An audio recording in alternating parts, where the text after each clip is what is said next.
you're there. I assume you're here for public comment. But briefly, let's just take roll. And Andrew is present, Griffin, Emily, Kirit, and I see that we have John Reynolds virtually, and I think we're going to have a couple more trickle in. For now, that's the roll. All right. So let's do the meeting minutes approval and then go to public comment. Does anybody have comments on the meeting minutes before we vote to approve?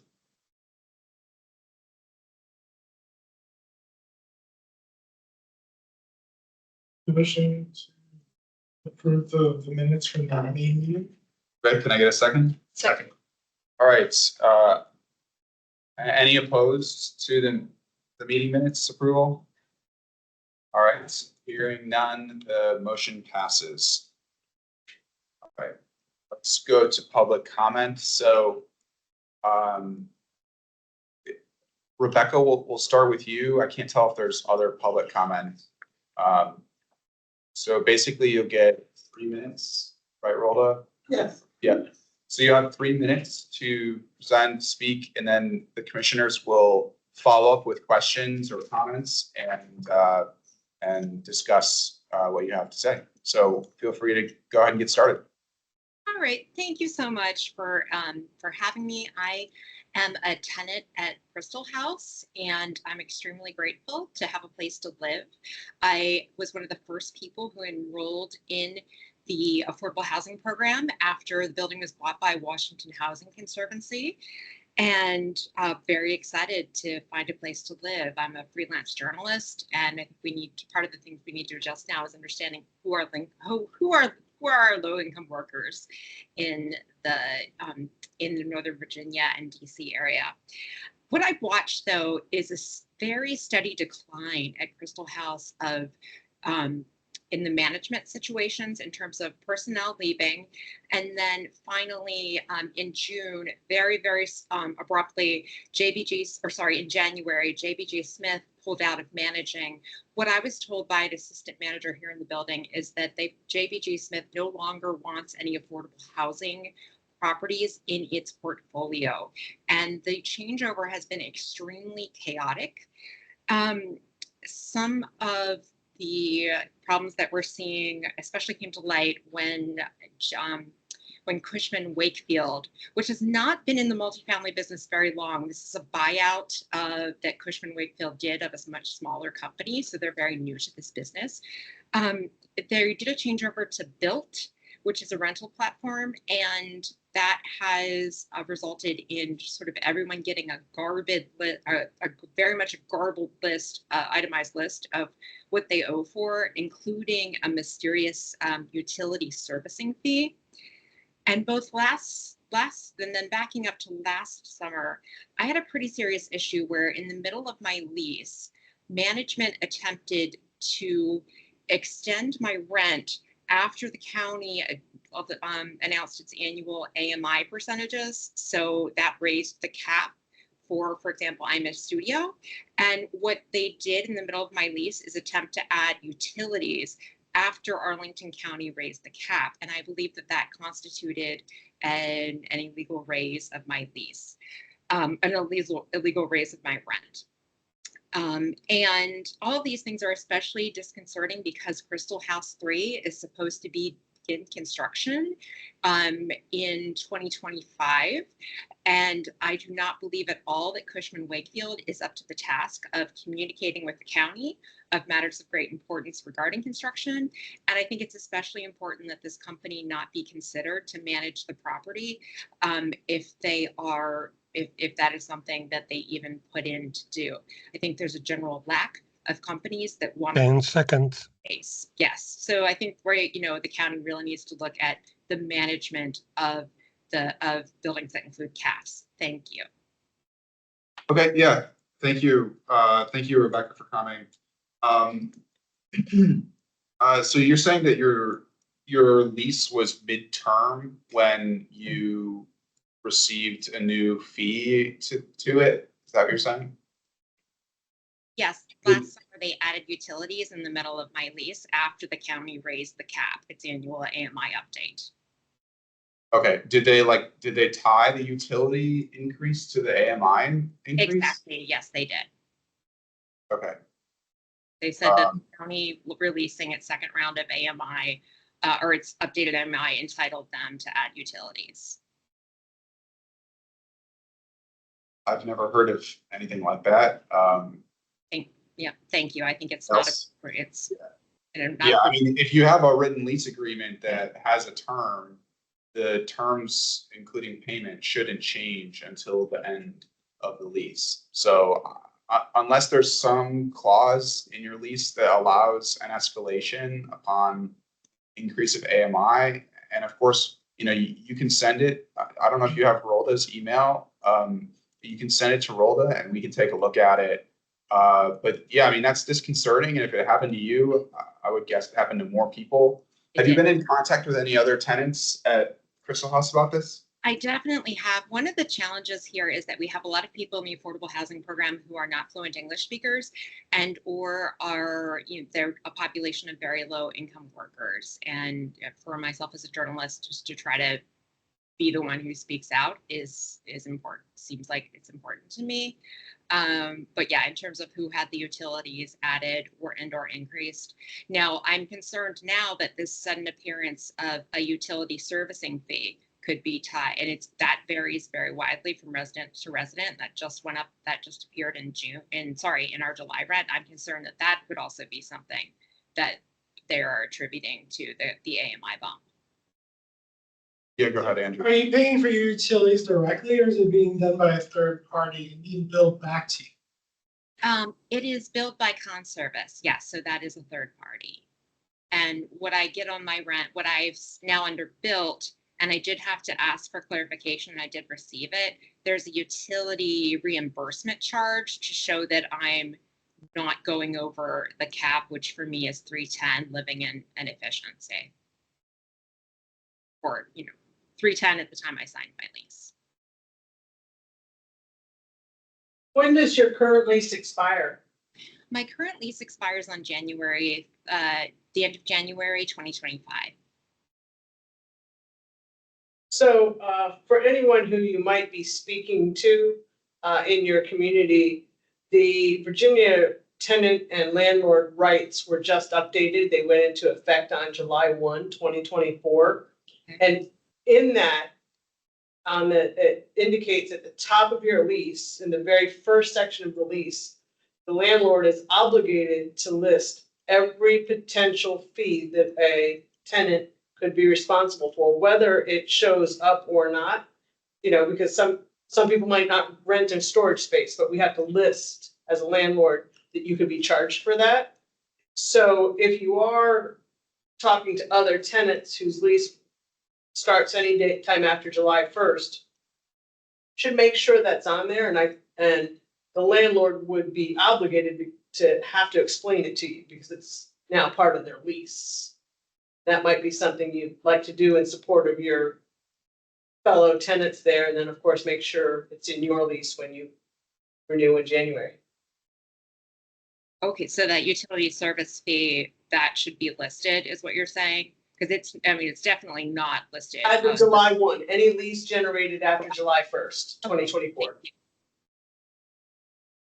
When is your Good evening. I'm sorry. I just wanted to let everyone know that I was in the room.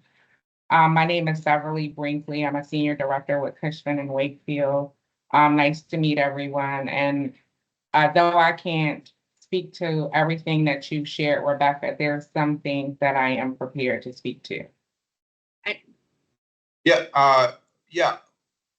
Commissioners, any other comments before we give a moment to Beverly? We'll give you 3 minutes for public comments.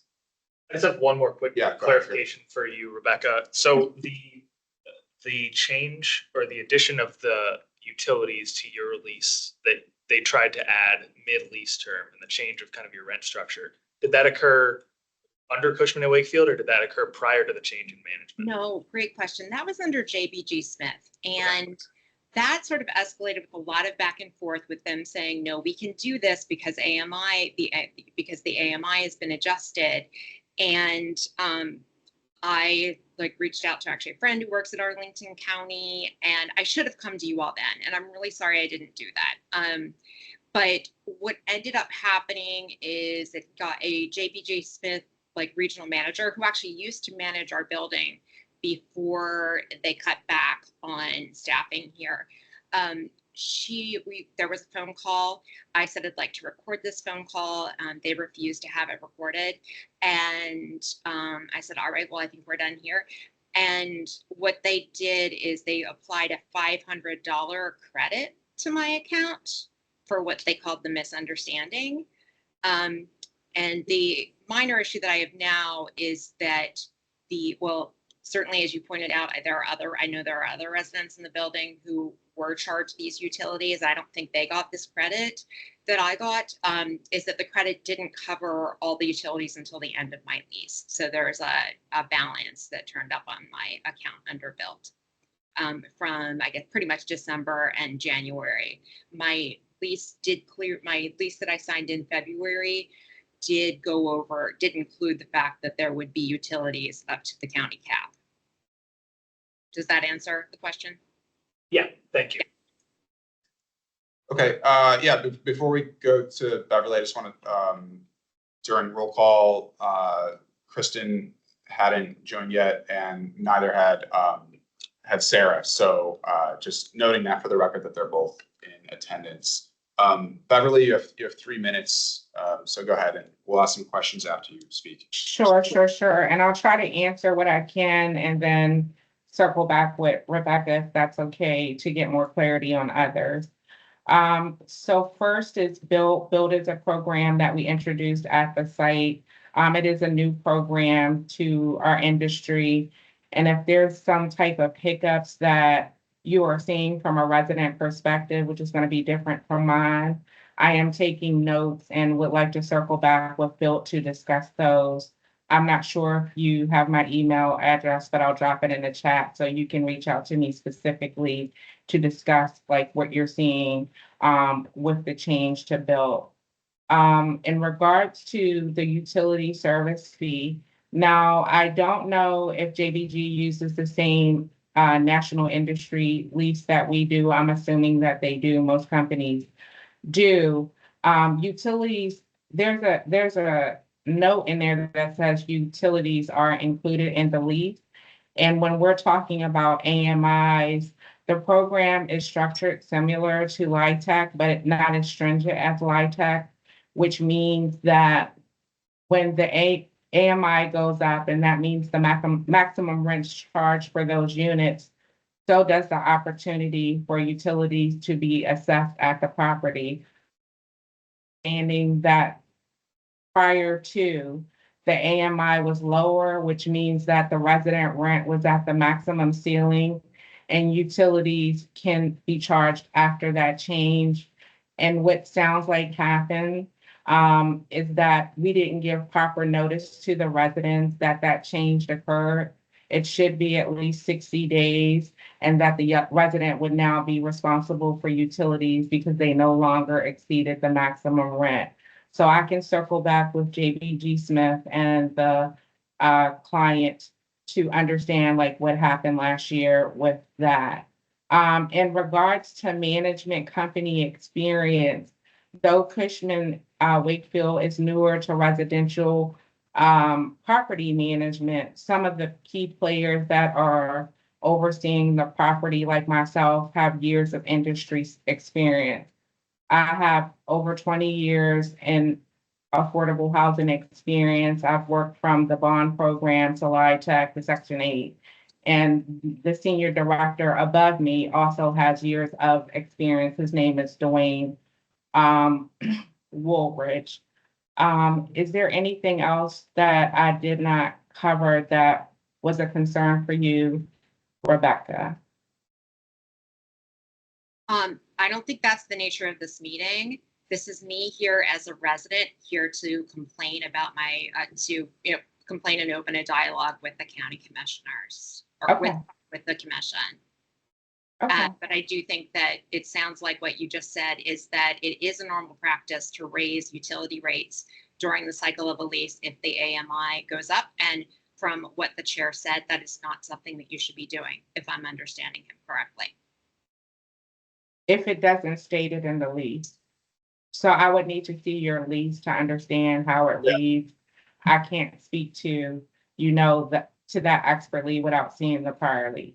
Yeah, and again, my comments are contingent on seeing the lease as well. I have no idea what your lease says, but again, I don't think that absent, and Kristen may know more about this than me, but absent and a specific clause in the lease saying that the rent might be raised upon a new AMI being put out, then I don't see how, I can't see from a contractual perspective how it could be raised otherwise. But I don't think Beverly is necessarily disagreeing with that. And since none of us are looking at the lease right now, it's not conclusive. But Rebecca, as I said, I'd like to see the lease.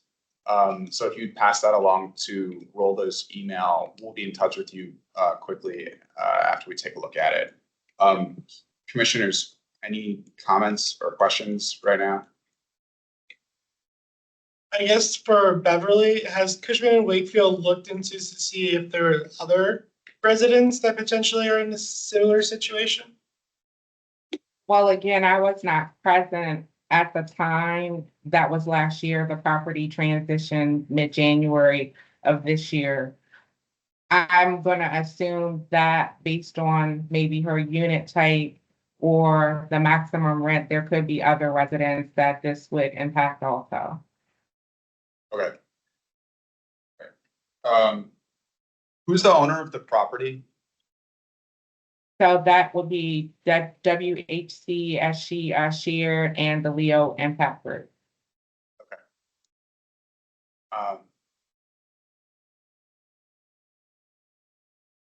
I do want to follow up with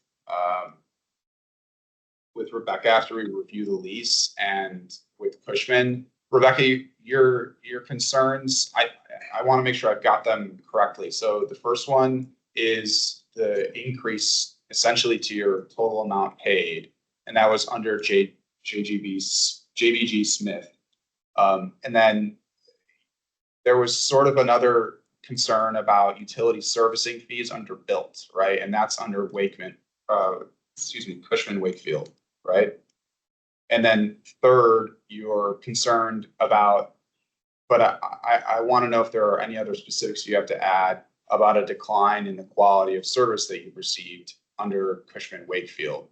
Am I characterizing that correctly? Oh, yes. And the decline in service is really well pronounced.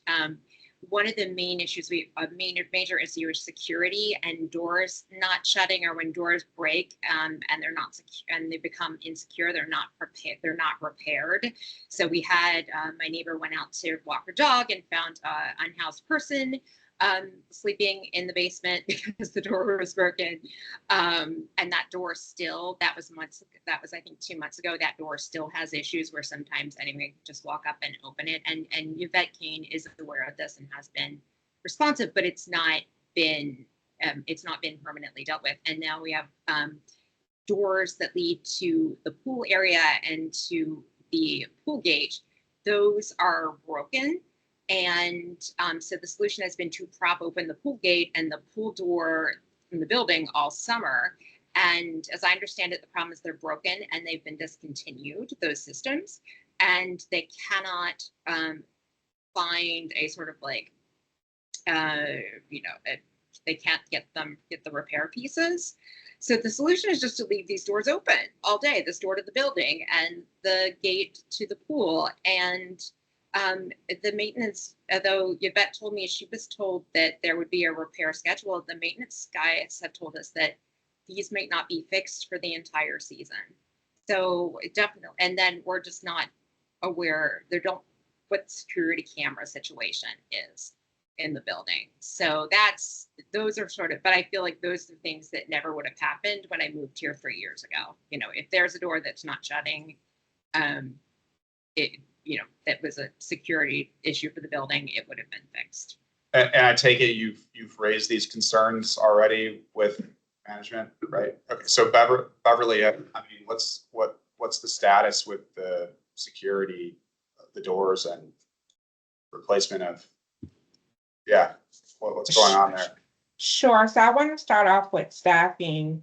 Most of the staff actually existed at the time of transition, and that includes the maintenance supervisor. We did have a change shortly after the takeover where the property manager, she went out on maternity leave and she was out for 3 months. And then most recently, she decided that she was going to stay home with her baby. It's her first child.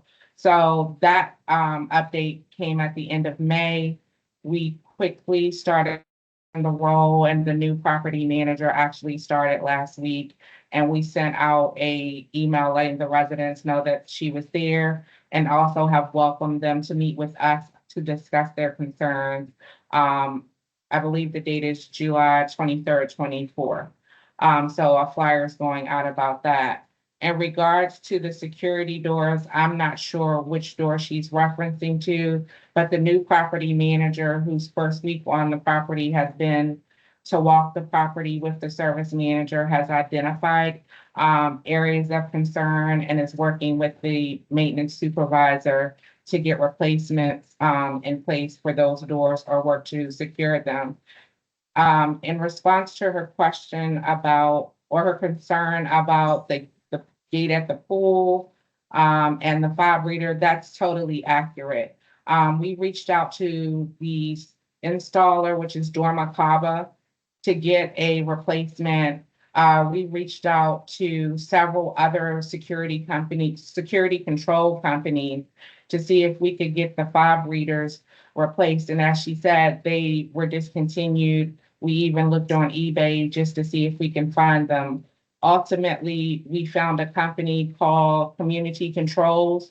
They were able to locate the replacement readers. They're roughly $1,500 a piece, but we did order 4 of those parts, but the lead time, because this is a discontinued item, is 8 to 12 weeks, and they're going to see if they can get it expedited. So I'm happy to say that we ultimately were able to locate a part that is discontinued, but it was a time-consuming process, and we reached out to multiple vendors. It wasn't something that we could just go to HD Supply and purchase, which is why we purchased more than what we needed in case something else goes down. And then ultimately, we may look at, an upgrade of the system with parts that are more readily accessible. I'd like to just interject, just to support Beverly. At one of our Ditmar properties, we have Dormacaba also, and we just discontinued using it because we couldn't find the same parts. Community is a third-party interface that is trying to offer support to Dormacaba, and basically what they're doing is trying to get them to buy up into their new equipment. And we've been so frustrated with Dormacaba, we actually left them and went to Slage. So it is a very factual statement that there's hard to work with and hard to get the parts, and aren't going to be the leader in residential. They're actually a big leader in hospitality. All their software is well written for hospitality. It is what Hilton uses. All the Hilton properties use Dormacaba, but they're residential. They're not supporting. So I just wanted to say that. Sometimes sometimes it's hard for landlords, that doesn't feel like you're trying, but I can support you 100%. Again, the Amazon scrub, was also an opportunity that we tried to utilize to get the replacements sooner than later. And lastly, in regards to the cameras, we're working with 3 different companies to try to get bids to upgrade the cameras at the property. Those companies are Digital Video Solutions. It is Castle, and then there's a third company called Robert that we're working with to get cameras upgraded at the property. So, it was a concern that was brought to me not only by the residents, but also by the concierge, because they're there overnight. And I am working to get those proposals, so you will, that's something that you will see closed out. Okay. In the interim, I understand the lead times, but in the interim, what's being done to secure those stores that are not working? So it's a little hard, right? Because we have to try to put something in place that's also safe for the residents should they need to exit quickly. I think that the maintenance supervisor thought he was resolving the issue by putting a cinder block or something to keep the door secure, but that's not that's not the option. There isn't any way to secure something that's magnetic that won't cause a safety concern, which is why we're hoping that the parts come in sooner than later. Okay, so you're saying that you've investigated and you haven't come up with any solution to this? Well, the investigation was also done with the companies that we were trying to source the parts with, right? We were asking them, if you don't have the part, do you have another resolution? And the resolution was to totally upgrade the system, but the system also ties to the main building. So that's not a fix for us either. So, I'm just thankful that community controls was able to locate the parts. And even though we have to wait, I'm just glad that they're on the way. You said that you're upgrading the camera systems. Are they operational right now? They are not operational right now. The software, Crystal House is a little bit older, right?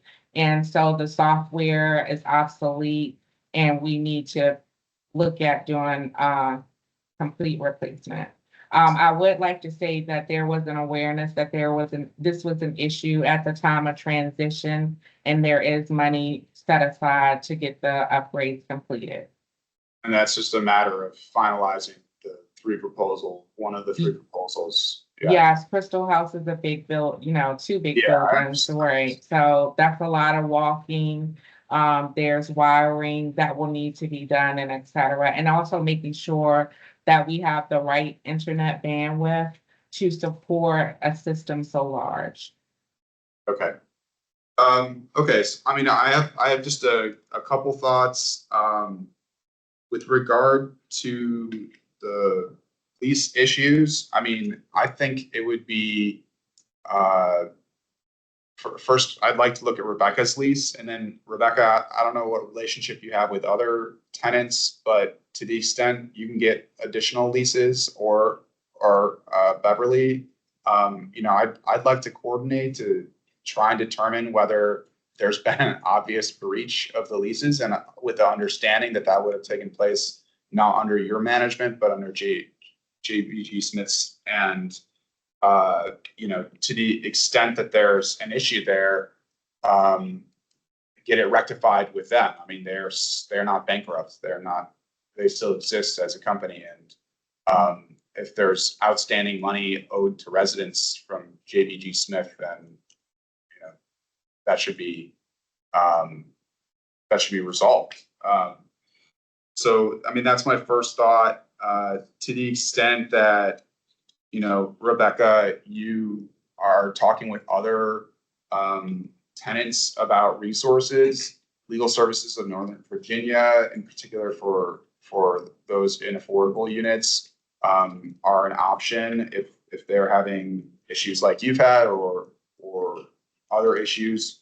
We'd also encourage them to come to TLC because we do this sort of thing a lot, and I think the advantage we have is we get to coordinate between people like Beverly, who are obviously well-intentioned here and doing their best, but also with the county's resources like code enforcement.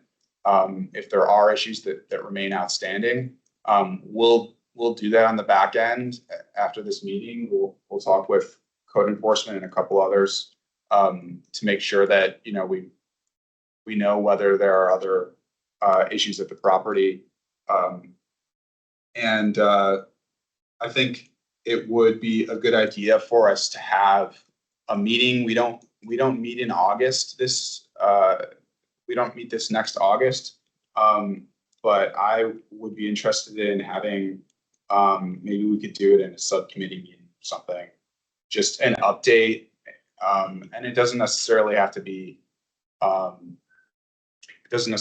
full commission meeting, but an update from Cushman just on where we stand with the security issues, which sound pretty, disconcerting to residents. And, when we can expect that to be resolved. To that end, Beverly, I'd like to coordinate with you to set up a meeting of some kind to follow up in a couple weeks. Does that sound okay to you? That sounds wonderful. I'm an open book and I understand what the concerns are and we're gonna work through them. I'm also gonna speak to the attorney for the site who's more well-versed in leases and Virginia law. Once I receive the lease, I'm never gonna speak like I'm expert utilities. I am not, but I'm happy to look into it, from the management side also. Yeah, I'd appreciate that. And again, I mean, it's sort of a unique situation where if it's GBG Smith's fault, you guys can assist because you still have the leases on file without it being against your interest. Anyway, I'll leave it at that. Commissioners, any comments or questions you think we should?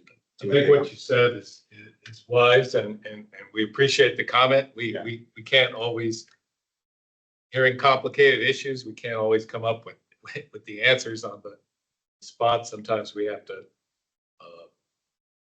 dig a little deeper into the details. Yeah. Well, property management is a very human business. It's human from the people that work in the offices and on the site to the residents that live in them.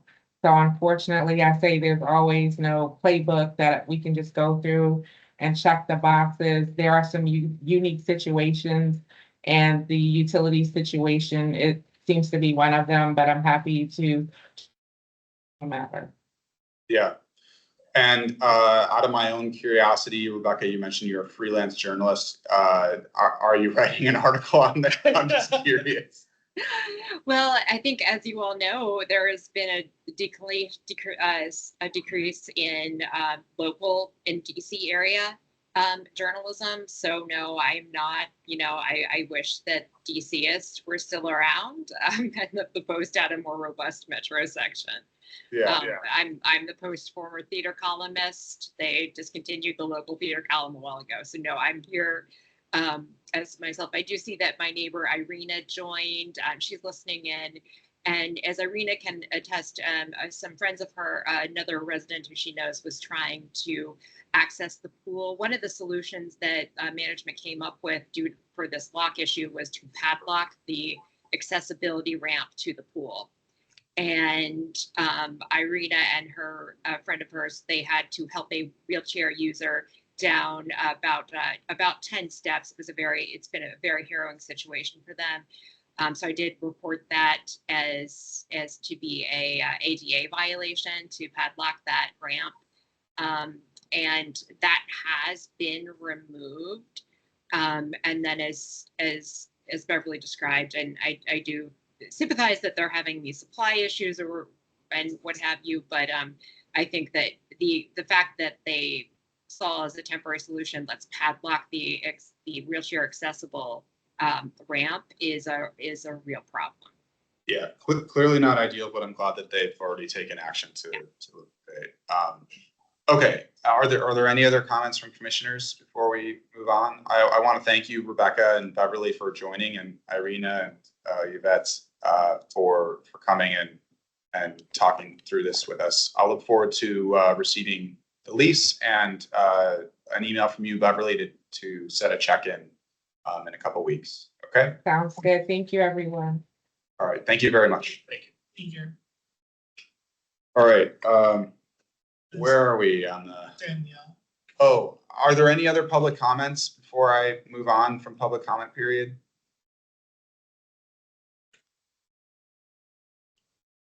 Okay.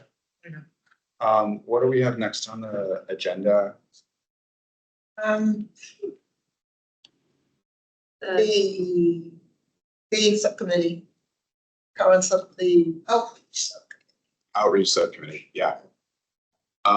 Okay, so for the outreach subcommittee, I think we still need one final meeting to finalize. Well, I wanted to talk about it before. So I think we basically left it where we had like a list of things that we thought should be on the one pager, but we hadn't created it. County's created some good things recently that aren't one pagers, but could be, I think. So I was thinking, and I actually talked to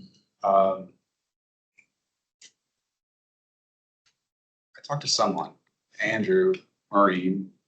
I talked to Maureen Coffey about this at the Tenant Summit, Oh, yes. and I'm blanking on her name. Jen? Yeah, Jennifer Daniels. Thank you. I talked with Jennifer Daniels and mentioned that I think, you know, it might be something that we could ask staff to do as opposed to us, unless somebody has like a skill that I lack in creating anything except for just words on, you know, a Word document, which I can do that, but any sort of graphic design or design of any kind. I wanted to see if anyone on the commission had an interest in doing that before we decide to officially turn it over to staff. Okay, yeah, That's right. that's what I figured. But I wanted to also confirm, I mean, it sounded like Jennifer Daniels was happy to consider this request. I don't know. I don't know how difficult this is, but I'm happy to like hire somebody. I don't really care. But if staff can do it, I think that then we will just write our final recommendation letter to the county board and say, hey, we think that this one pager should be included with lease agreements. The discussion point that I want to have here before we have a vote is essentially what our recommendation is going to be. In the past, and I'll just try to remind everyone of what we've talked about for this one pager. In the past, we sought the opinion of the county attorney, and they basically said, shrug, we don't know if you can do it, if you can mandate it or not, like recycling. In our recommendation, I think we should probably propose like 2 or 3 options to the county board. One is we can say, if you guys want to get rowdy, you can try to mandate it and then see if there's a legal challenge, I guess. I guess it would be a landlord legal challenge. The other option, which I think would be much more attractive, and I spoke about this in depth with Maureen and Andrew, and John, I think, was there as well. The Tenant Summit was great, by the way, is to have landlords who want to voluntarily do it included with their leases. So again, we're just talking about, you know, county resources. So related to housing and tenant landlords. So like our number would be, to recap briefly. One of the things Maureen mentioned, which I thought was interesting, is that we could devise some sort of system where landlords who participate get some sort of kudos or like gold star stamp from the county that you know, when you go to the website, they're one of the participating members in this community program. I think that is a very interesting idea. I don't know the precise contours of it, but I want to explore it here. So I think those are the two. Well, those are 2 of the options. The third option is just to say any landlord who wants to participate can participate. No gold star system, nothing like that. So those are the 3 options that we could say to the county board, and we've thought through these, and we recommend that you choose one of these.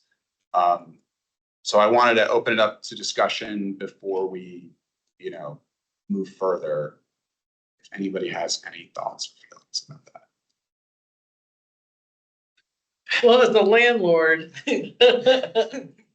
as much as I want to to talk to our residents. I want them to know that they're resources and not always to lean on the landlord and expect the landlord to solve all their problems. Right. I don't believe that most landlords will do it voluntarily. Not because of anything other than, I'm gonna use the word, sort of laziness. And are you kidding me? My lease is already 26 pages long. Now I have the tenant rights and responsibilities. And I have to now, as of July 1st, I have to list all these service fees that I have to put on there. And our residents never read the leases anyway, and they don't pay attention to the rules and obligations. They don't, so I think the whole idea of just where are they gonna put it? Why are they gonna put it in there? Are you guys gonna keep the phone numbers up to date? Is someone actually gonna answer? You know, like the whole recycling thing is just a perfect example from a landlord perspective. What you can recycle this week is different what you can recycle next week. And if you don't, depending on which company you use, some will take glass, some won't, but the county gives you a flyer that says you can't put glass in, you know, I mean, so I think a landlord's just gonna say, oh God, no, I'm not going to. However, landlords are always looking for ways to look good. Distinguish themselves, yes. Exactly. So the gold star probably is a winner. Yeah, that's my feeling too. Because then you would allow the landlord to put that gold star on their website. Yes. And that goes very, very far. I mean, we love Google reviews, we love Yelp reviews. You know, we love to be an ATP champion. You want to be a platinum, you're going to do everything you can so you can post those signs and put those awards out. So yeah, there's a good saying that says, show me the incentives and I'll show you the outcome. I think that's Warren Buffett, but, or maybe someone else, but yeah, I kind of agree too. And, you know, as part of this discussion, we can say, we're just going to throw out the mandate option and the other option, just say this gold star thing, we're going, you know, all in on it, you know, assuming, but I want to get a consensus agreement on the commission.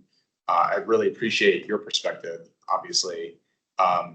And I guess like implementation is the next question. Now, that's not necessarily something we have to sort out 100%, right? Like if the county board really likes the idea, and I know for a fact that Maureen really likes the idea and she will push it. She's told me that. She's already committed to it. She just wants the letter from us coming.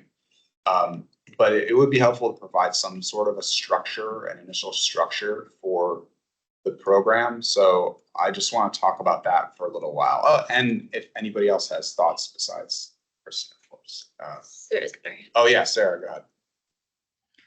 Hi, everyone. So sorry I can't be there in person tonight, but thanks for letting me join virtually. I'm kind of in agreement that unless you require someone to do something, I would say not laziness, but inertia might take over, right? Why do something if they're not required? But I'd be interested in maybe exploring the incentive idea first, and we do it for a year. And if 2 landlords do it, maybe we say, okay, we tried that. Let's pivot to a mandate and see what kind of pushback we get on that. I don't think there's anything to say that if we do something one way, we can't go back and iterate and improve.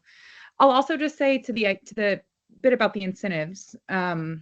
If we're going to have somewhere on our website where we are giving gold stars to landlords, I'd also like somewhere on our website where we could just maybe have a list of how many times certain property management companies or landlords get complaints and how many complaints they get. That's something that as a renter, I would love to be able to see in one spot. I know that might ruffle some feathers, but I think if we're going to go out giving gold stars, I think it would be one-sided to just give gold stars and not say, oh, by the way, but they've also had 6 complaints about ADA accessibility, you know? So that's just me putting that out there. I'm excited to see where this goes, and I'll leave it at that. Yeah. Well, as a millennial who was accused of only getting participation trophies, I think you can only give out gold stars. Just saying, not necessarily saying whether I agree with We've putting out. indirectly done it in the past. I think there was Complaint. collective Oh, no, not pushback them from like again. all of society We about threw up gold, our only hands giving like, out oh, gold no, stars. not that property. Sarah, we didn't hear you. Yeah, we didn't hear you. Oh, I was just making a joke. I mean, I think there was collective agreement that only giving out gold stars was maybe not the best idea. So I don't know. Yeah. I'll leave it at that. Well, I mean, I will say like the other subcommittee, Andrew's going to give an update on later, and they've got a meeting later this month. I don't know that they're necessarily driving towards that, but they are trying to unify, the disparate like data that the county has and that LSNV has and other, partners. So maybe that could lead to something where we actually have some data. Like right now, I don't even know what data we would put in terms of like red stars, red, angry, red faces. I don't know. Emojis. I don't even think it would need to be bad. I think it could just be an objective, like, this is how many comments we've gotten on this, and let people can deduce what they want from that. Yeah. I think the only problem with that is that we don't get to vet those complaints at all. So we can't validate them. And I would hate to have our name associated with things that aren't properly validated from a tenant perspective or a landlord perspective. Whereas the gold star, we get a copy of your lease. We see that you're doing it. Yeah. And we can confirm it. Well, and to that point, it's kind of like the people only write Google reviews if they're really happy or really mad. That's Like, so accurate. just because there are a handful of complaints, it doesn't mean it's not from one tenant who had a particular problem that isn't indicative of the property or the property management necessarily. You could easily influence that, just make your property look really bad. Without any unfounded. Luckily we have the luxury of not yet coming to this, just having to decide this particular thing right now. I did want to talk more about the contours of like the gold star system. I mean, one thing is, in my mind, you could just make it about, are they providing this one pager along with their leases? And that's the simplest and cleanest thing.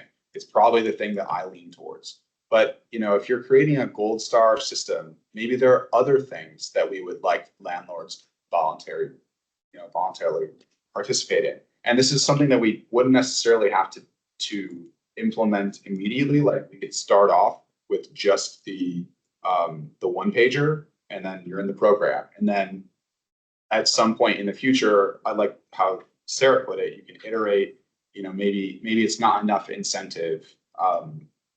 And you later add on other requirements or benefits. But I think for now, my inclination is to just make it about the one pager. Is everyone generally in agreement? So I guess like my next thing is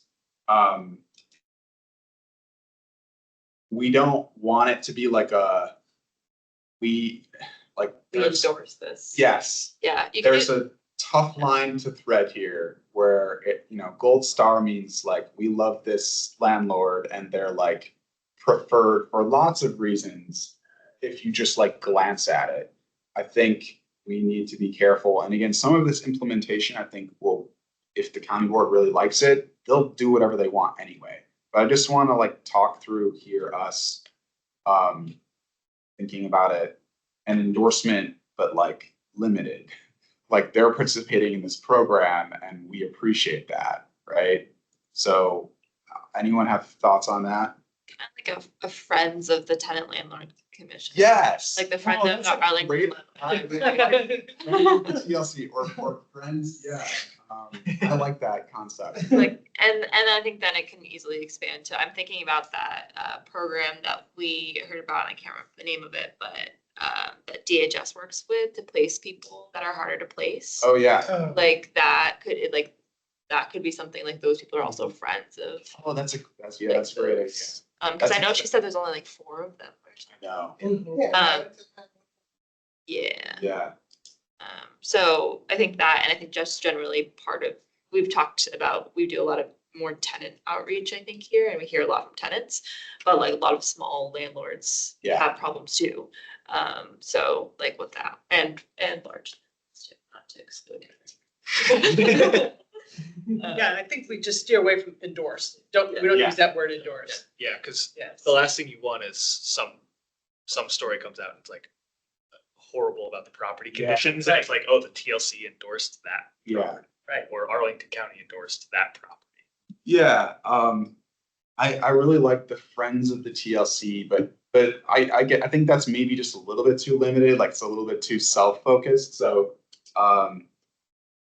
it's more like, it's the sort of thing. I mean, we could all tinker with the wording. It Okay, doesn't have to yeah. be decided tonight, right? And like, it can be some, I think what I'm hearing is that it needs to be objective Mhm. and saying like, these people have met this one thing and therefore they have gotten this distinction. Like Yeah. participation in a pilot. A participation trophy. There you go. I think the example, I think when we discussed this with Maria was get the Energy Star. Yeah, It's not an endorsement by the US government, but it's just saying that your product is meets this minimum criteria. yeah, yeah. Okay. And maybe you even don't use a star, Right. Yeah. right? Yeah, It's a something. else. stamp or something. Right, exactly. Yeah, a seal, stamp, right. Yeah, no star, no trophy. David wants a trophy. David wants a trophy. I was raised this way.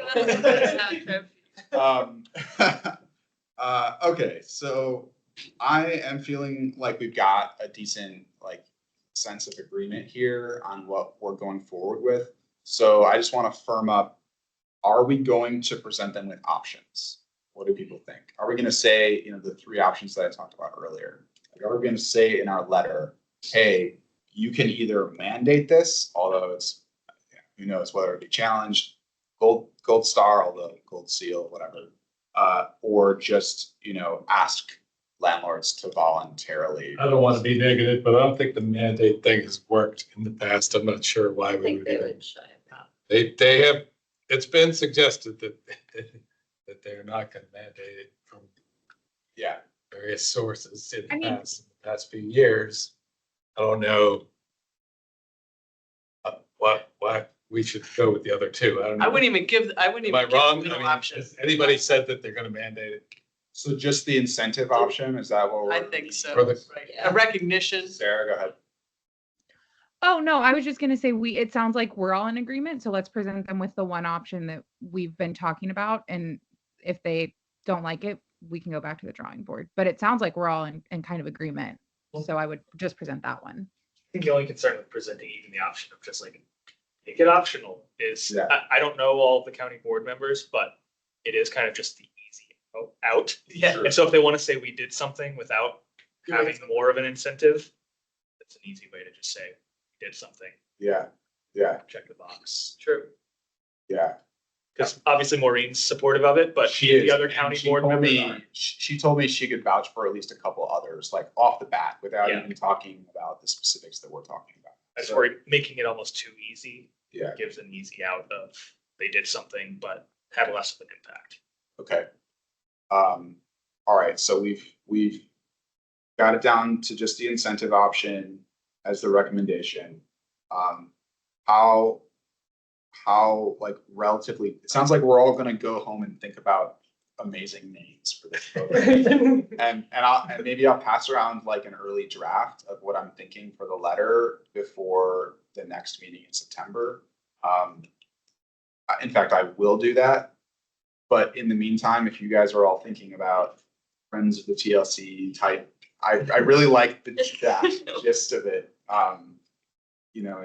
Endorsement without being a full-blown gold star. Is there anything else that we need to talk about on this point? My perspective, I think that's about it. So I'm preparing the draft and I will circulate it this month. Do we need Jessica to see if their comps team can draft the one page for us? Yes, let's make that, not Jessica, Jennifer. Jennifer, sorry. I forgot her name earlier too, so I'm terrible with names. So what we'll have a specific request to Jennifer and just say, hey, like, does the county have resources for this? And when can we expect a draft? If they do, when can we expect a draft? If they don't, honestly, I will just hire a graphic designer. I don't care. It's fine. You're going to have a part of the communication staff to work with. Yeah, the one pager specifically. Yeah. And then that would be like attached to the recommendation letter that we send, hopefully right after we approve it in September. And so the county staff made a bunch of resources, but we just like, there's not a one pager. Yeah, we just want a one pager, I think, Okay. because, you know, to Christian's point from earlier, like the inertia of having to provide many more pages is, No one's gonna read it. yeah. We also hosted on our website. Post, The one pager, once it's approved and published. what do you mean host it? Like Just have put it a up in the- page? PDF. Oh, yeah, yeah. Oh, yeah, definitely. Yeah, yeah. I think that's a good idea. And I guess a corollary to that is to ask, do we even have to get county board approval to have something like that put up? Probably not. I don't know, that's the guide, right? You can ask them all those questions. Why don't you, yeah, ask Jen. Communication. Yeah, that'd be great. Okay, Pardon me, I'm gonna be rude. I have to leave, but. yeah, I heard you have a tennis. Yeah. Sorry, I played late at night. It's almost time to go to court. Arlington County Fire Department requires landlords, and I'm sorry, I have my back to you all. Every February, we have to post a flyer that has to be up for 14 days in all properties and distributed to every resident. You know, we send it through email about electronic scooters and charging them in your home, that you can't have a personal, you can have a personal one in your apartment, but you can't have a commercial one. So there is some sort of mandate that is out there that tells landlords you have to do something, though I'm a proponent of the gold star. If it feels like they want more than that, obviously Arlington County Fire Department can do this one thing. Maybe the mandate would be that for 2 weeks in June or sometime that you have to post this, and you have to, and so we have to send this out annually to every resident, just like we have to do with our recycling program.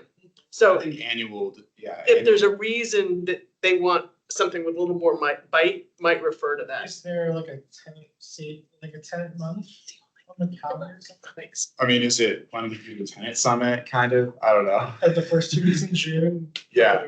But yeah, I mean, I think that's a good idea. And in the letter, in the draft, I'm probably gonna say once with the lease and then once annually. So Like tenant, or do- That'll be our recommendation, my initial recommendation anyway, before we vote on it. Okay, There isn't a tenant, but there's an affordable housing. Oh, okay. Okay. It's whatever money Yeah. wants, probably. Yeah. I think This is like, I know Congress spends a Residents day for everything. Landlord appreciation. Yeah. Did you just need that No, I'm sure there's one. one? Okay, all right, so I think, what do we have, electronic meeting policy discussion next? Yes, and hopefully people have had a chance to read it. So it's basically just personalizing and putting in our need as the commission. And I think we discussed most of those items in model one. So I don't know that there might be. Yeah. Conversation. We talked about it in May, right? Yeah. And it was presented to us, and I thought that they were all like better changes from what the other policy, from the original policy, if I recall correctly. Some things. Yeah, so, There one of the was, certain things, Just that there is a definition of disability. That is.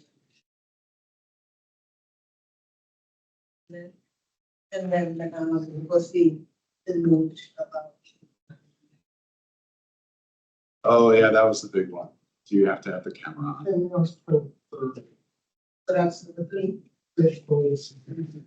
And then, I don't know that it was anything. Is the meeting The virtual meeting will be about 50%. Meetings the meeting continues on consecutive. This is the minutes. We got. Oh. It's, The other thing was, I forgot about this, is if you're more than 60 miles away Well, and you can't attend a meeting and you're virtual, then you have to record this fact in the remote location from which a member participates in its minutes. So if you're like on vacation, Yeah. wrote virtually, you have to tell them They where you probably shouldn't have joined the commission, Yeah. commission, but oh well. Yeah, Oh, well, if you're you can't even be on the commission in that case. I live in West Virginia. Yeah, Well, we it's like lost- I attended a subcommittee meeting, but I was in Maine. No, but this No, says If you move out of Your Oh, they principal moved. Oh, residence. okay, never mind. like, if your secondary residences are on. Got it. I don't think we would accept someone in the first place. So Do we I was accept gonna say, isn't that Before before we landlords, start, though? is I guess there any- I do think- we have any choice in this policy? Yeah, that's a good question.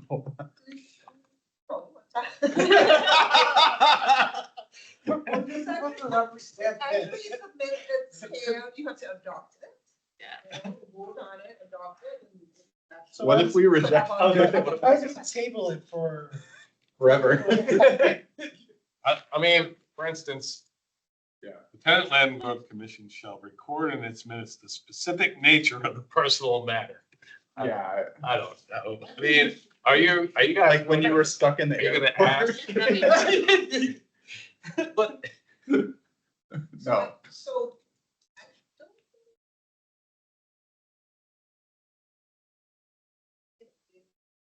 This think- Virginia state? yeah, Is the state, not I- not Arlington. I think it's come from the state legislature, yeah.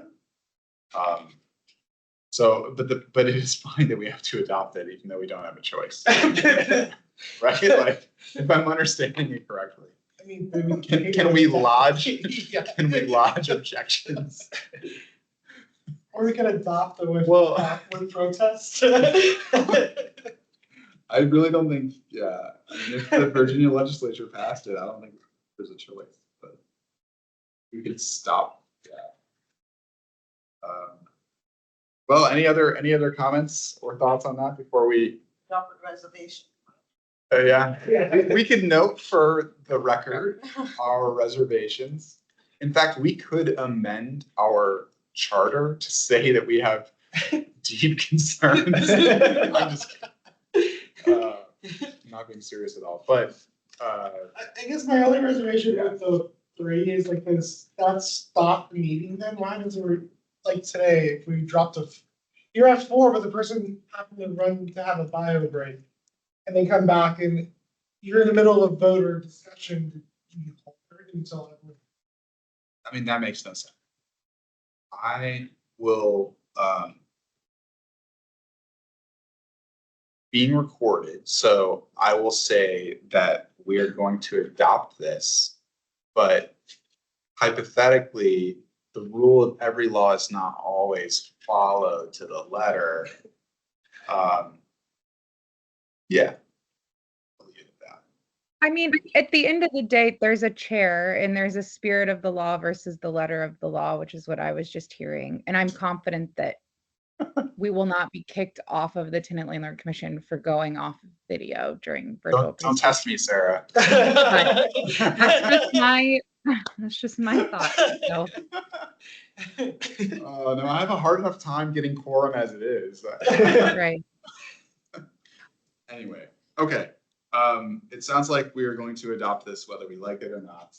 So can I get a motion to adopt the policy governing virtual meetings for remote participation meetings? So moved. All right, can I get a second? All right, all those in favor, raise your hand.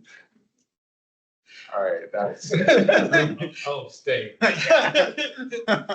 All those opposed. All right. Yeah, 1, 2, both online. It was, yeah, John, Sarah, Okay. Emily, Okay. Griffin, Andrew, and myself voted yes, and got our Maverick over here abstaining. Oh, man. All right. What else do we have left? Just staff and subcommittee reports or? The advisory group. handbook. Advisory group meeting handbook, so Oh, yeah. I had that in hand. Was it updated from when we last discussed it? Well, We got exactly. staff That comments. was not to be action. I think it's, I don't know that it's something. But there were comments in the minutes on, based on the conversation, the discussion that I was already had.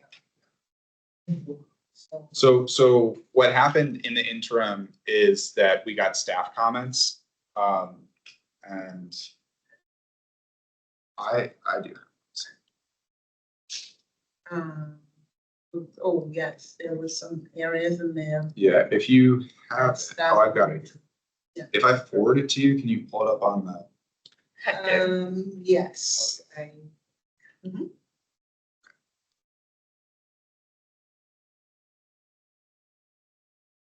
I'll send it to you. Yeah. But I can start reading it first. All right, have you sent it? I did, yes. Okay, so they had a few comments on page 3. They said some additional clarification might be helpful on the role of board members. Under the bullet, review the qualifications of advisory and regulatory group candidates, appoint members, non-voting and standing that reflect the diversity of Arlington County, and designate advisory group leadership. Consider adding, quote, and who are knowledgeable about the topic area or willing to learn. I don't have strong feelings about that. I guess one question before we move on. I know they like extended the time to submit comments once. Has it been extended again? We haven't actually have not heard anything more. I'm gonna assume they're still accepting comments.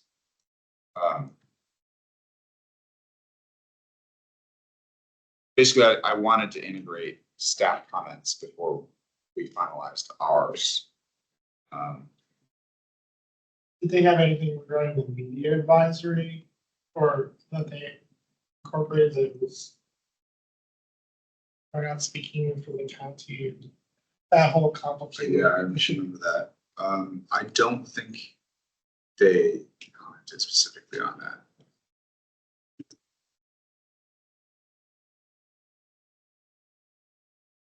No, because that's kind of, it's standard. I mean, that is, a communications policy for everyone, staff. Yeah. Yeah, I mean, it's standard for staff, but not for necessarily, obviously, it's not standard for commission before. I'm trying to remember the other reservation. They're in the meeting minutes. I guess we can go through that first, and then we commented that meeting bodies must adopt, oh, this is what we just approved. Must adopt an electronic participation policy at least once annually by average vote. And our comment was appears bureaucratic. Glad we got that back on the record. Holding virtual meetings 2 times per year, or 50% of the meetings, whichever is greater. We suggested a consideration of 30% of persons in attendance for quorum instead of 50%.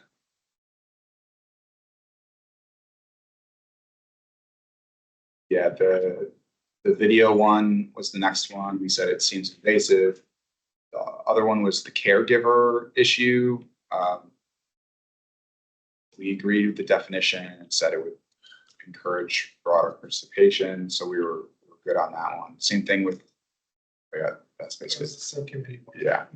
Subcommittee one, the need to request permission from the board liaison to form subcommittees. I think this was, if I'm recalling correctly, this was my biggest reservation after like talking through everything a couple times. Communicating with media. Chair Tim commented that the language used is strong and could be tamed by offering training to commissioners about communicating with the media as a member of TLC versus making comments as a private citizen. I think that again was one of the major concerns, but like the more we talked about it, the less force I thought it actually had. But yeah, engagement with other advisory groups. The need for a staff liaison member to always be involved with others. I just don't see how that can even be like followed in practice. Like I've had so many conversations with Kellen and with Eric Berkey and others that didn't include, I feel like when something comes together though, and you have staff liaison. Oh, yeah, of course. As Like, soon as you're actually Maybe organizing. that just covers it. Maybe, Yeah. maybe. You're just talking to them as friends. And then Versus- external communications, prohibition from communicating or coordinating with other federal, state, or local agencies. Yeah, I'm not sure how much that will actually come up, but I think those were like the 4 major concerns. We've communicated with other, like with Alexandria and Oh, yeah, that's right. is that prohibited? We had, We- years ago, we had a joint meeting with them, didn't we? Yes. Yeah, I think we had at least 2. No. during that time. I think, yeah, there's probably something about there's lessons learned from how other places do it. I think Yeah. we should be allowed to at least add some statement that these policies do not reflect reality. Right. We, they're the policies we have to follow, but This staff, some of them are unrealistic. Like this staff would get back to you in the subcommittee.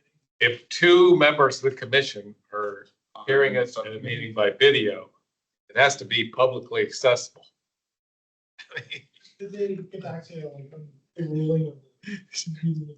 Post your house We address. just to say, public. go, everyone come over. I don't think they We have said, to be at a library. I remember that, I think I'm the one that raised that. Yeah. There's some commission out there that's proliferating subcommittees. apparently, yeah. Yeah. Whereas we're. It's out of scope or something. Yeah. Right. Okay, so.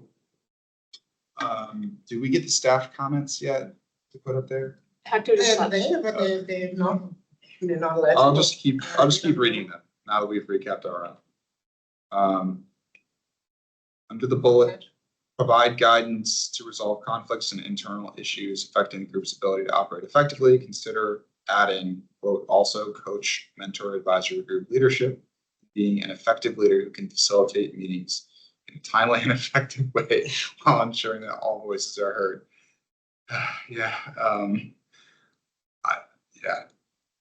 It's just not it's just not for some committees, I think. Under the bullet, establish the mission and purpose of advisory groups and approve revisions to charters. Consider adding, oh, good. I'm reading the one just above number 2. Under the bullet, establish the mission. Consider adding a bullet on the role of the county board. Okay, we can see that now, and information recruiting.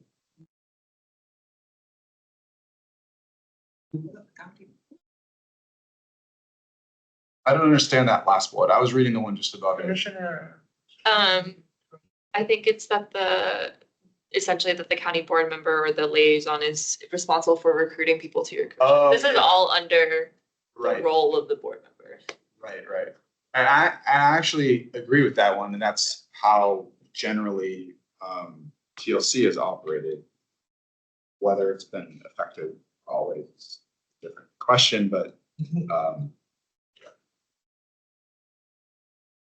Probably good on that.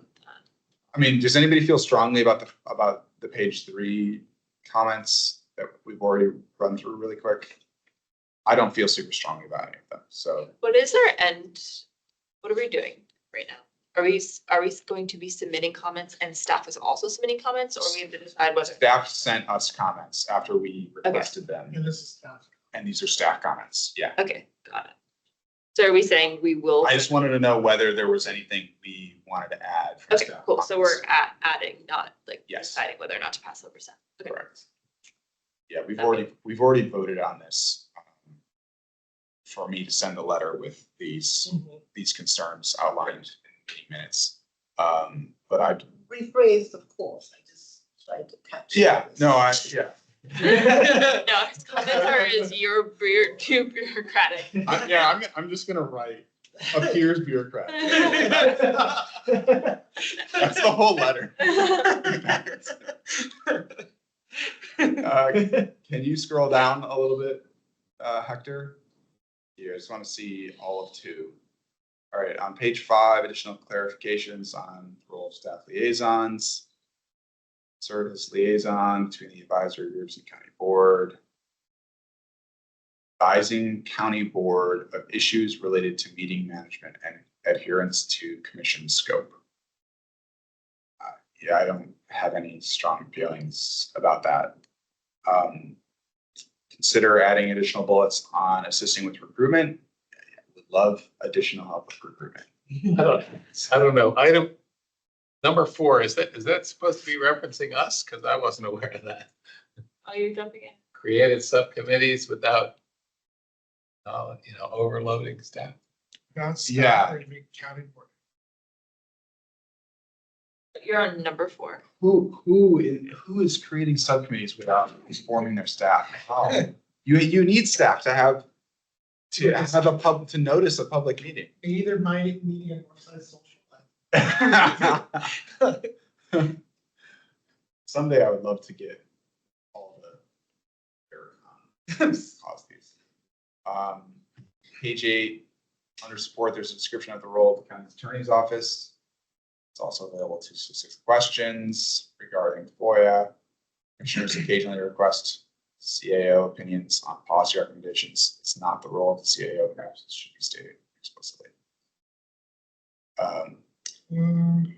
Why is it not the role of the attorney. Yeah, I don't understand. I seek advisory opinions all the time on FNC regulations. Yeah. Well, I think because it's saying that that the county attorney's office is really only there to assist for Freedom of Information Act and Conflict of Interest Act is what it says now. I honestly can't think of any time that's applied to us, but Well, We already did. we just talked about it today. Yeah. When we asked freedom of information. Yeah. Yeah. No, not on FOIA. No, it's saying that it should be broader than FOIA, right? Because we asked for an advisory opinion on whether the mandate or the one pager would be legal or not. And they gave it to us, or it was very late and it was not helpful. But maybe that's not the role and should have been stated explicitly. So I Okay, understand. yeah, so do we want to say? But then who is in- the person that's supposed to provide? I think we're not quite reading this correctly. I think what staff is saying, and maybe I'm wrong. I think what staff is saying is that the CAO should be able to render opinions on policy recommendations. I think they're saying they do currently, but if they shouldn't be, they want that explicitly stated. Well, who are they asking? Are they asking the CAO? Because they probably don't want to give us advisory opinions. So Well, I think, that makes sense. yeah, what is being stated here is that this statement about the CEO's office's role and what it does should clearly state whether in fact, if there are policy recommendations coming from commissions, whether it is their role. So it talks about the freedom of information, having conflict of interest, but as the CEO roles is limited to just those 2 things, or can it in fact be extended to include policy? So I guess the comment is, it doesn't say one way or another whether that is the rule. We're saying it should. Yeah. so do we want to include in our letter that we think the CAO should render advisory opinions upon request of commissions? Yes. Or, yeah.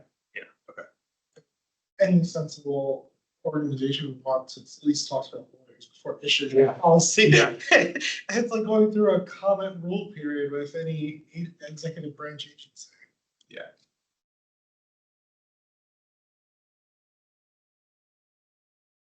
Okay. Page 25, leadership. Consider adding also ensures that meetings adhere to the agenda and posted schedule. Meeting that is posted for 2 hours less for plus and efficient. It's respect for others' time. Yeah. Yeah, I don't disagree. I do my best. Have we ever gone for? No. I've heard of some housing commission. I've heard of some housing. I mean, you don't know, sometimes we don't know what public comment. It's true. We had a long public comment today. If we had Yeah. a much bigger agenda today, then it would have been a problem. But still, I try to cut people I don't off. think that's an issue, but going back to 4, I don't know. Yeah. Rhoda or Hector can answer this, but do we really need the county board input? You're gonna tell us if we have too many subcommittees. I We're gonna have a agree. day, That's one right, of Hector? that's one of our comments from May that we already agreed on. Yeah, I mean, okay. Okay.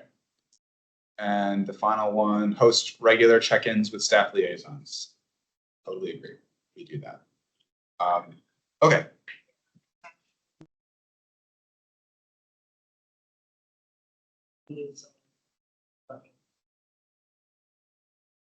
Okay, good.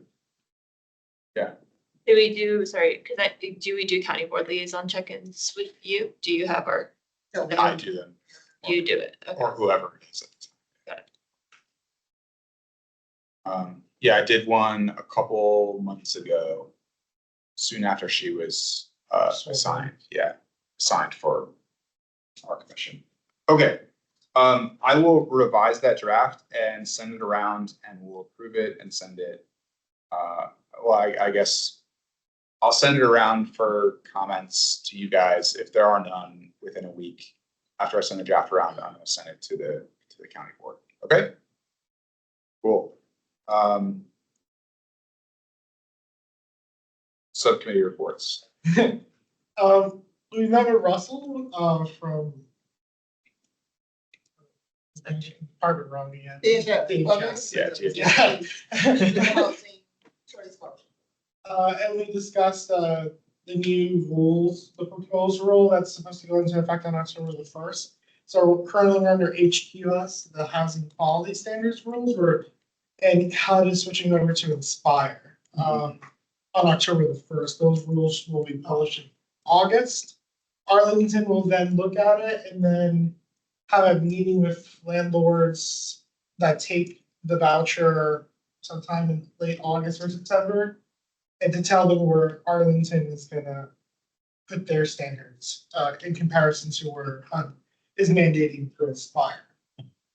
We also discussed landlords also have access to a portal, which tells them in advance of them receiving a letter in the mail of any violations or things they must fix in order for their tenant to move in and the apartment to be approved to meet the standards. Also, we discussed the inspection process from the time that they're notified by the individual's social worker until the time that they could possibly move in. We were shocked, but it's 15 days. So it's a very quick turnaround. And Yeah. that's in a perfect world. Yeah. If everything goes right and the unit's ready to go, 15 days from the notification, inspection has occurred and approval is given. And then the tenant is approved to move in after. We did ask Access to see what that portal looks like. So I believe I was speaking with Rhoda earlier. She's going to follow up with them. They gave us more of a description, but we also wanted to follow up with Kristen to see if she also Oh, yeah. how she interacts with the portal. If she does. Right. And then one question that we had, which will probably be for Jonathan, when we meet with him in a couple of weeks, which would be, what are the standards for the CAF versus the HUD? Are they similar? Are they more stringent? And will the two actually be the same in October, or are they losing two different standards for whatever unit? And I think we went over reasonable accommodation things. I don't know if anyone else has any. Remember, did they say the 15 days, are they targeting to get that? No, I think that's the standard. that they've held to. And I forgot how many units, but it was a lot of. I was about to say, units it's a shock. that they inspect annually. I think the volume was 5,000. That's not a lot. Yeah. Yeah. Sounds like a lot. It was like. Yeah. And it's only 2 or 3 of them? Yeah, it's Yeah. only 2 or 3 inspectors. They outsource a Well, lot. not now. Oh, They do it all themselves. Oh. Jonathan seems We do, to. Arlington Division. We have the. Yeah, that sounds like which acronym am I talking about? Basically, sorry, who, Arlington Housing outsources, For the CAF units, but these are for the section. the housing after housing. vouchers, the DHS, And- yeah. But it's only 3 of them doing all the inspections, which was shocking that they were able to meet all the federal criteria. Yeah, Inspect each unit within the calendar year. yeah, That's mandated by law. wow. So I don't know if we could advocate for more funding or an extra person, but I Yeah. really would appreciate it. Well, and they're losing a day. They can no longer do inspections on Fridays, I think. Correct. They're losing 1 day a week. Yeah, and he said it wasn't gonna be a problem for them, but I struggle to figure out how losing 20% of your weekdays to do inspections I'm doesn't. just passionate about inspections. It was. And efficient, apparently. Because I think he said the concern with Fridays was if they issue, like a critical life safety issue is found during the inspection, the property manager has 1 business day to correct that. So. But if it's they that notify them on Friday, then it doesn't Saturday, get done until Sunday, Monday. Monday, So if it's a- Tuesday, for the actually. So I think technically it has to be done Monday It would and have then to be Monday. re-inspected Tuesday. I thought they get 1, oh. They yeah, would, From- they would give them the from letter on Friday, Yeah. and they would have 1 business day to correct the error. Yeah. So they have until like COB on Monday. So the concern is if it's a life safety issue, extending that 2 days over the weekend is a problem. Yeah, Yeah, it makes sense. It's just, I don't know how they keep pace. Yeah, I don't know either. I don't know how they do it now, let alone 4 days a week, but. okay, well, good. And I know we're getting a meeting set up for July 25th, right? I believe whatever the 4th Monday is. 22nd.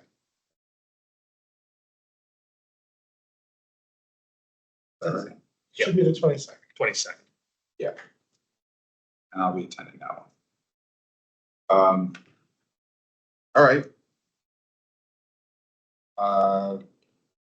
Yeah, I'm looking forward to that, getting close to wrapping up and having something to recommend by the end of the year. That's the goal, is to have some sort of recommendation by like December. I think we're going to make that better. Great, great. All right, anything from staff? I don't think that.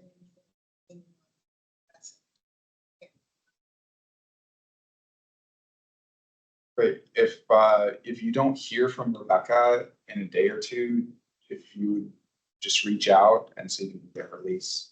Oh, yeah, sure. And same thing with Beverly for scheduling. That's very well. I did not know that that Cushman would be on when. Yeah. Anyway, okay, anything else for the good of the order? If JBG Smith doesn't use the standard lease that Cushman does. Right. Probably not a bad idea to see if Cushman can provide us just their form too. Mhm. Just since the new renewals are under that, just to see. if Yeah. it's That's After good. that, That's a good point. I didn't think about that. Yeah. Would you, An example, Christian Blue. yeah, Yeah. that'd be great. We generally don't have an August meeting, but we have had emergency August meetings in the past, so. What- Yeah, What are your thoughts? Probably um, not, huh? well, would we focus on the Cushman thing in the August meeting or? I mean, August generally not have a meeting because of the. Yeah. And it sounds like a lot of it, I mean, I don't know what changes they can make in a couple of weeks. It sounds like they're all longer timelines. And we can continue to set up check-ins. My idea was reach out to them, check in like 2 weeks. And then, from there, another 2 weeks or whatever, until the issues are largely resolved. Obviously, not all issues can be solved. My biggest concern was the pool And the doors. Yeah, The doors. The doors is bad. But I was trying to think of like a way to solve it, and it sounds like they brought in like the installers too, and they thought of different solutions. I'm just not, I don't know enough to.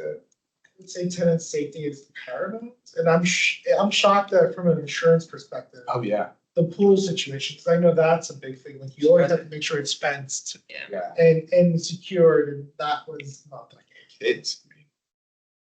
Although they're probably required to have a lifeguard, right?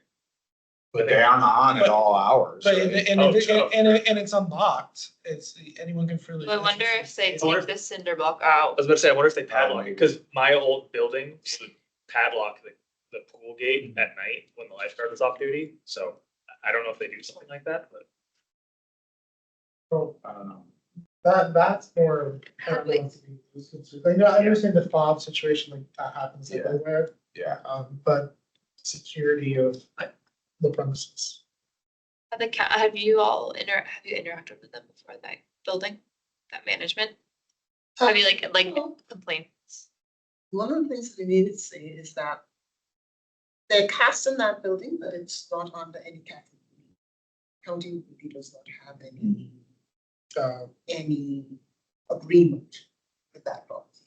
That's really whatever units that are provided.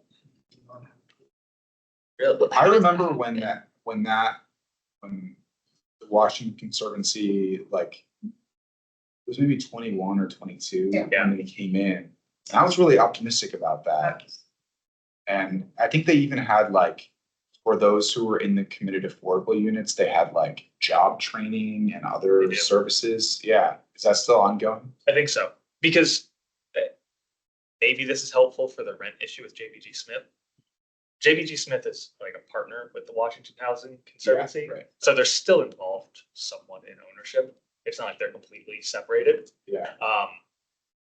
But I don't know exactly the agreement they have then with the affordable designation. I think Amazon was part of the funding source for that acquisition, and I know Amazon has their own requirements. But I'll look into seeing if I can figure out how they like dedicate the affordable units if it's not in agreement with the county, which I'm surprised by. They use the AMI designations. But I'm They're wondering just like, doing it of their own accord. yeah, it must be, It's not- it must be a restriction of There's the no law. like loan agreements or. Yeah. It's not It has to be really part of the mayor's this. office. There's no loan agreement. It's a part of it. Yeah. So he does compliance, Yes. but again, we have no agreement with that. So that that's the- Sure. But it does not mean in a situation like this, because we actually spend us. Meet, having a meeting with the asset manager and, property managers, and so, and having them address these concerns. That's just the situation. So, I'm just curious who's like mandating those restrictions. I assume it's Amazon self-imposed. as part, yeah. I assume Well, it's- yeah, I guess that's Probably the good. agreement with Amazon, the Yeah, funding I'm that sure we there's a provide. contract somewhere that it's says, definitely. But I'm, we could probably ask them, maybe let's include Amazon that. may have some of that public too, Could be. because I know they published Well, a lot for of sure, that. Well, that's what I'm saying. we'll have to do that. Can we put that in the email to just request, I guess we're asking, like, what is the underlying contract that, What is the affordability restriction? Yeah, what are the that They're affordability- bound to follow. Because I know she mentioned that the AMI restrictions are less stringent on rent increases in LIHTC. But I only work in LIHTC, so I can only speak to that, but it would never allow for a rent increase or the application of utilities. in how? these I terms. just never heard, it seems impossible, but. Yeah. And she was defending a lease she had never even seen at the beginning. I didn't understand that. She said in their lease they allow it, and that's why I'm intrigued by In what their form lease. is. Yeah, In the she said in the Cushman form. No, there's she said a though that- provision that allows for, if they're paying under the maximum rent, they can then charge utilities to get up to the maximum rents if new AMIs are imposed. Dumb. It also just doesn't make sense. Yeah, that's so, yeah. And that's why I'm intrigued of who's like the governing body of the like affordability restriction, because HUD wouldn't allow that, so I'm intrigued as to who would. Well, we can take a look at the leases.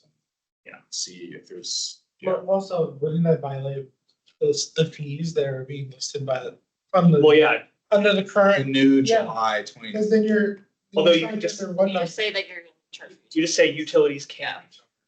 See, from what Kristen said, like, you have to put storage unit even if you aren't getting one. So if they just put utilities, even if they're not charging them to you, at some point, then I guess they could.